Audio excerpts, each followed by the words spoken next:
الحمدللہ آپ لوگوں نے بہت دھیان سے سنا. اپنے جوانوں کے لیے ایک مثال دے رہا ہوں. اپنے ماں باپ کو ستانا نہیں ہے, ماں باپ کی خدمت کرنی ہے. ماں باپ اگر دنیا چھوڑ کر کے چلے جائیں تو ان کے لیے دعائیں مغفرت کرنی ہے. ہاتھ اٹھا دیجیے انشاءاللہ. میں نمونہ دینے کے لیے جا رہا ہوں, اس پیغام کو ختم کر رہا ہوں. بہت دھیان سے آپ لوگ سن رہے ہیں. اللہ آپ کو جزائے خیر دے. ماں باپ جب زندہ رہیں تو آپ کو خدمت کرنی ہے.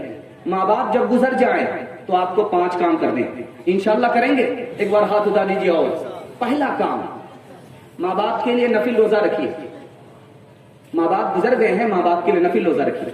چاہے ایک دن مہینے میں ہو, چاہے ہفتے کا ایک دن ہو, ماں باپ کے لیے, ماں باپ کی نیت سے نفل روزہ رکھیے. نام اعمال میں پہنچ جائے. ماں باپ کے لیے نفل نماز پڑھیے. نام اعمال کھلا ہوا ہے. آپ ادھر پڑھیں گے, رکوع کریں گے, وہ رکوع وہاں پہنچ جائے گا. ادھر آپ نے سجدہ کیا, وہ سجدہ وہاں پہنچ جائے گا. پہلا کام. دوسرا کام کرنا ہے, ماں باپ کے لیے دعا کرنی ہے. آپ یہاں دعا کریں گے, آپ کی اولاد آپ کے مرنے کے بعد آپ کے لیے دعا کرے. تیسرا کام آپ کو کیا کرنا ہے, دھیان سنیے گا. جو باپ نے کسی سے وعدہ کیا اس کو پورا کرنا ہے. باپ نے آپ سے جو وعدہ کیا, آپ نے جو باپ سے وعدہ کیا, اس وعدے کو انشاءاللہ پورا کرنا ہے. انشاءاللہ پورا کریں گے. چوتھا کام, باپ کے جو دوست ہیں اس سے دوستی رکھنی ہے. آخری کام, باپ کے جو رشتہ دار ہیں ان کے ساتھ رشتہ داری رکھنی ہے. آپ اگر باپ کے اوپر احسان کریں گے, اللہ آپ کے اوپر احسان کرے گا. ماں باپ کی خدمت میں دل و جان لٹاؤ, قرآن کا فرمان ہے تم اس کو نبھاؤ. کرو ماں باپ کی خدمت تمہارے کام آئے گی. یہی خدمت تمہیں اللہ سے جنت دلائے گی, بڑھائے گی تمہاری عمر کے ایام. یہ خدمت عطا ہوگی بفیض کبریا, روزی میں بھی برکت.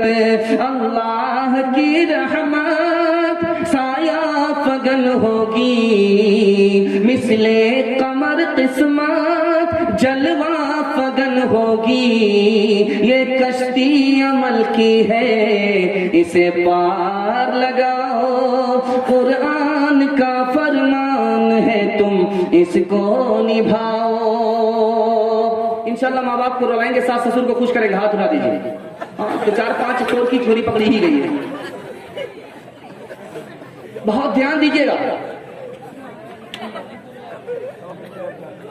بیٹا بوڑھا, بیٹا جوان, بچہ ہے, بیٹا ابھی لڑکا ہے, باپ جوان ہے, تو بیٹا باپ کو کیا کہتا ہے, ابا. ماں کو کہتا ہے امی, بڑے پیار سے پکارتا ہے. بیٹا چھوٹا ہے, باپ جوان ہے, ماں جوان ہے, تو بڑے پیار سے ماں کو ماں کہتا ہے, بڑے پیار سے باپ کو باپ کہتا ہے. لیکن باپ جیسے بوڑھا ہوا, یہ بیٹا اب باپ کو باپ نہیں سمجھتا, باپ سمجھتا ہے. اب کیا ہوا, جیسے ہی اس لڑکے کی شادی ہو گئی, جیسے ہی اس لڑکے کی شادی ہو گئی, اب یہ لڑکا کیا کرتا ہے, اپنے بھائی کو کسائی سمجھ رہا ہے, اپنے سالہ کو ساری خدائی سمجھ رہا ہے. ساری خدائی ایک طرف, جورو کا بھائی ایک طرف, اور اپنی بہن ہے اس کو چڑیل سمجھ کر کے اس کے سائے سے بھی دور رہنا چاہتا ہے. اور ادھر اپنی سالی ہے, اس کو دودھ کی چھالی سمجھ رہا ہے. جس دودھ میں چھالی نہیں وہ دودھ بیکار, جس گھر میں سالی نہیں وہ گھر بیکار. اپنا باپ پاپ ہے اور سسر کیا ہو گیا, قبلہ ہو گیا, کعبہ ہو گیا. قبلہ اور کعبہ یہ مکہ میں ہے یا الو کا پٹھا یہ سسر ہے. ساس سسر پر بھی مہربان ہو جائیے, کوئی دقت نہیں ہے, لیکن ماں باپ پر ستم کیجئے, ساس سسر پر کرم کیجئے, یہ انصاف نہیں ہے. خدا آپ کو بھی خون کے آنسو رلائے گا. اچھا, باپ بھی غلطی کرتے ہیں. جب شادی کا موقع ہوتا ہے تو کیا کہتے ہیں, یہ بوڑھا باپ کیا کہتا ہے کہ ہمیں گاڑی تو نہیں چاہیے, بلیٹ دے دیجیے, آپ ہی کی بیٹی آئے گی اور جائے گی. ہمیں بھینس تو نہ چاہیے, بچے والی دے دیجیے, اس کا دودھ آپ ہی کی بیٹی پیے گی. ہم کو پلنگ تو نہیں چاہیے, اسٹیل والا پلنگ دے دیجیے, اس پر آرام آپ ہی کی بیٹی کرے گی. انصاف کے ساتھ بتائیے, یہ پلنگ کس کو ملا, بیٹی داماد کو. یہ بھینس کس کو ملی, بیٹی داماد کو. یہ گاڑی کس کو ملی, بیٹی داماد کو. اس بانر باپ کو کیا ملا, نانا کی ہنڈی. 2 بوڑھے چراغوں کا اجالا نہ چلا جائے, 2 بوڑھے چراغوں کا اجالا نہ چلا جائے, اجالا نہ چلا جائے. آئے جو بہو ہاتھ سے بیٹا نہ چلا جائے، آئے جو بہو ہاتھ سے بیٹا نہ چلا جائے، کس شوق میں ہم دھوپ سے لپٹے رہے دن بھر، کس شوق میں، کس شوق میں ہم دھوپ سے لپٹے رہے دن بھر، لپٹے رہے دن بھر، لپٹے رہے دن بھر، یہ دھوپ چلی جائے تو سایہ نہ چلا جائے، آئے جو بہو ہاتھ سے بیٹا نہ چلا جائے۔ انشاءاللہ گاڑی لیں گے شادی کے بعد، ہاتھ اٹھائیے۔ ایک چور کی چوری پکڑی گئی، ان کی تو دوسری شادی ہونے ہی والی نہیں۔ بہت خوبصورت پیغام بڑی تیزی کے ساتھ نکل گیا، اللہ آپ کو جزائے خیر دے۔ اور ایک راز کی بات بتائیے، راز کی بات آپ بتائیے، راز کی بات آپ سے کرنے کے لیے چاہ رہا ہوں۔ 1/3 جلسہ آپ نے محبت میں نکال دیا، 2/3 باقی رہ گیا، رہنے دیجیے، پنکھا کو اپنی جگہ رہنے دیجیے۔ بہت خوبصورت پیغام آپ کی خدمت میں لے کر کے آ رہا ہوں، بہت دھیان سے اس کو سنیے گا، اگر یہ ضائع ہو گیا تو ہم ضائع ہو جائیں گے۔ دھیان دیجیے گا، دھیان دیجیے گا، دھیان سے سنیے گا، دھیان سے سنیے گا۔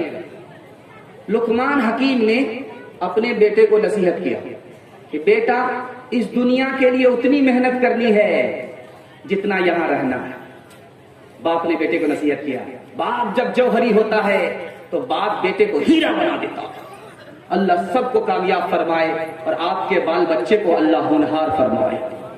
باپ نے نصیحت کیا ہے بیٹے کو کہ بیٹا، باپ نے نصیحت کیا ہے بیٹے کو کہ بیٹا اس دنیا کے لیے اتنی محنت کرنا جتنا یہاں رہو گے۔ بیٹا اللہ کے لیے اتنی عبادت کرو جتنا تم خدا کے محتاج ہو۔ بیٹا گناہ مت کرنا، اتنا گناہ کرو جتنا عذاب سہنے کی تمہارے اندر طاقت ہے۔ بیٹا گناہ سے بچتے رہو جب تک کہ جہنم سے نجات نہ پا جاؤ۔ بیٹا ایسی جگہ گناہ کرو جہاں تمہیں خدا کے سوا کوئی نہ دیکھے۔ باپ نے نصیحت کیا، باپ کی نصیحت ہے، باپ کا نام لقمان حکیم ہے۔ بیٹے کو نصیحت کیا کہ بیٹا آنکھ کی حفاظت کرنا، دل کی حفاظت کرنا، زبان کی حفاظت کرنا، پیٹ کی حفاظت کرنا۔ بیٹے نے پوچھا کہ بہدور آنکھ کی حفاظت کہاں ہوگی، دل کی حفاظت کہاں ہوگی، زبان کی حفاظت کہاں ہوگی، پیٹ کی حفاظت کہاں ہوگی؟ تو باپ نے بتایا کہ بیٹا آنکھ کی حفاظت کرنا جب دوسرے کے گھر جانا، آنکھ کی حفاظت کرنا۔ بیٹا زبان کی حفاظت کرنا جب دوسرے کی مجلس میں بیٹھنا۔ بیٹا پیٹ کی حفاظت کرنا جب دسترخوان پر بیٹھنا۔ بیٹا دل کی حفاظت کرنا جب نماز میں رہنا۔ انشاءاللہ جمعہ نماز ہوگی، ہاتھ اٹھا دیجیے۔ ٹھیک ٹھاک جانا، آپ لوگوں کو رانچی پہنچ ہی جانا، اس کے علاوہ کوئی چارہ نہیں۔ تیسری مثال دے رہا ہوں، بہت دھیان سے سنیے گا۔ باپ نے کہا ہے کہ بیٹا جھوٹ مت بولنا۔ جھوٹ بولنے میں اتنا مزہ آتا ہے جیسے چڑیا کا گوشت کھانے میں مزہ آتا ہے۔ باپ نے کہا ہے کہ بیٹا جھوٹ مت بولنا، جھوٹ بولنے میں اتنا مزہ آتا ہے جتنا چڑیا کے گوشت کھانے میں مزہ آتا ہے، لیکن تھوڑا جھوٹ تمہیں جلا کر راکھ کر دے گا۔ دوسری مثال دیا ہے باپ نے کہ شادی کی تقریب میں شریک مت ہونا، جنازے میں ضرور حاضر رہنا۔ کسی کا بھی جنازہ اٹھ جائے، رشتہ دار ہو یا نہ ہو، اس کے جنازے میں شریک رہنا۔ شادی میں شریک رہو یا نہ رہو کوئی فرق نہیں پڑتا، بیٹا جب جنازے میں شریک رہو گے تو آخرت کو بھولو گے نہیں، آخرت یاد رہے گی۔ جب شادی میں جاؤ گے تو تم دین کو اور آخرت کو بھول جاؤ گے۔ چوتھی مثال دے رہا ہوں، بہت دھیان سے سنیے گا۔ لقمان حکیم سے پوچھا جا رہا علم کہاں سے ملا؟ کہا جاہلوں سے۔ جاہل کی جس بات کو پسند نہیں کیا اس کو میں نے چھوڑ دیا، جاہل سے مجھ کو علم ہوا۔ کہا کہ عقل کہاں سے آئی؟ کہا اندھے سے ملی کہ جب تک ٹٹول نہیں لیتا ہے تب تک وہاں پیر نہیں رکھتا ہے۔ اندھے سے مجھ کو عقل ملی ہے۔ پوچھا گیا ہے، باپ سے پوچھا گیا ہے، لقمان حکیم سے پوچھا گیا سب سے بڑا عالم کون ہے، سب سے بڑا صابر کون ہے، سب سے بدترین انسان کون ہے؟ 3 سوال پوچھے جا رہے ہیں لقمان حکیم سے۔ تو کہا کہ آدمی صبر کرے، اس کے پیچھے تکلیف نہ ہو، یہ سب سے بڑا صابر ہے۔ عالم ہو، اگر اپنے دل کو ٹٹولے تو علم کو موجود پائے، عمل کو موجود پائے، یہ سب سے بڑا عالم ہے۔ اور بدترین انسان وہ ہے جو گناہ پر گناہ کر جائے، بستی میں بدنام ہو، اس کو اس کی کوئی پرواہ نہ ہو۔ آخری مثال دے رہا ہوں،